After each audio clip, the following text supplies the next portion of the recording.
So in fact, it is known in France that we need 60,000 students per year. Yeah. And we only train 14,000 students per year. So we miss 20. Yeah. For you, for India, maybe it's not too much. For us, it's huge. Yes. Huge. So that's why we decided, that's why our president come to India also. And that's why also we have discovered that the level of a student here is very high. Yeah. And the company in France wants us to train those good students. So this program is first of a kind program in India when it comes to a French institution and actually anywhere in the world, where the Indian students get the opportunity to study both in India and in France. So France is a nation which has a different language than ours, different official language than ours. Ours is English. Theirs is French. So what the previous experiences have shown that when the students from different countries go for bachelor's or master's program, they face a little bit of problem.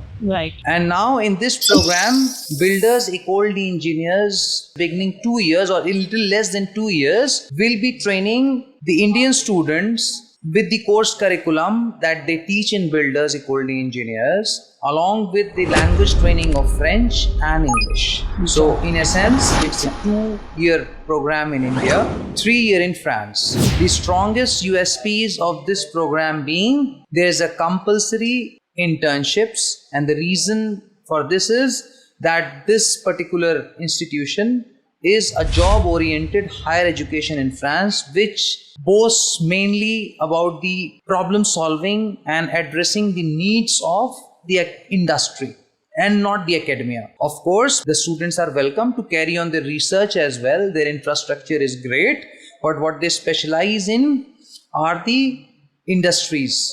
So they have more than 300 to 400 companies on their board which support their program. That means they fund these institutions, especially builders, école d'ingénieurs, SGLEC and 8 others. And therefore, because of this, the placement record for the last 30 years at builders, école d'ingénieurs have been staggering 100%.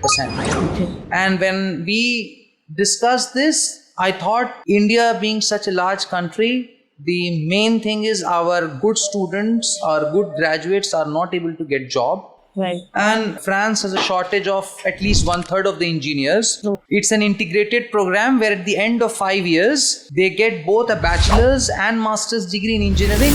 If, for example, an equivalent program in India, if they want to do, they will do 4 years of bachelor's, but that means BTech. See, engineering is technology, right? That means 4 years of BTech and 2 years of master's. Right. If they do it separately, 6 years. But only IITs, I think, have come up with a dual degree program for 5 years, and exactly that is the same system in entire Europe. So they do 5 years and they get both the degrees, bachelor's and master's. And actually the one who have the master's degree are called engineers and not the one who have bachelor's degree. Right. So the student who come to our school gets the degree of engineer and then receives a grade of master, because they can keep on doing some research, like working in company.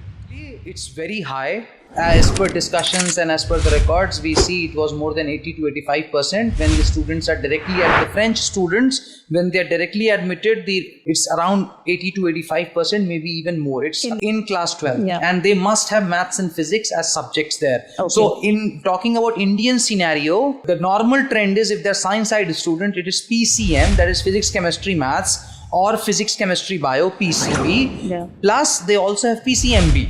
So here PCM and PCMB, 2 out of 3 branches will be allowed, they are eligible, right? And we have negotiating with we want to, because it's the beginning phase, it's a pilot project. So we have reduced the eligibility criteria to around 60%. And the reason being, there are several cases where students might not have been able to, perform well in their board exams. One day cannot decide your career. Right? So they might, if they're little less than 80%, or sometimes they go and below 65. What is going to happen is, I'm talking about some years down the lane, right? Yeah. See, if we have, let's say 2,000-3,000 applications, we will have to shortlist. Yeah. We will come up with the criteria. We will do a ranking based on criteria set by builders, école d'ingénieurs, and we choose the best, right? In the beginning, we have said, okay, we want interested students, not just the students who directly want to go abroad. No, that is not the idea. the one who really want to study. So it doesn't really matter. In the beginning, not just class 12th, there will be students who really want to do study, maybe even like, for example, the people who have done 3 years diploma instead of 2 years of high school. I mean, after high school, instead of 2 years, we will also be admitting in the beginning those students who have a diploma already, and then they can do 5 years of bachelor's plus master's in engineering.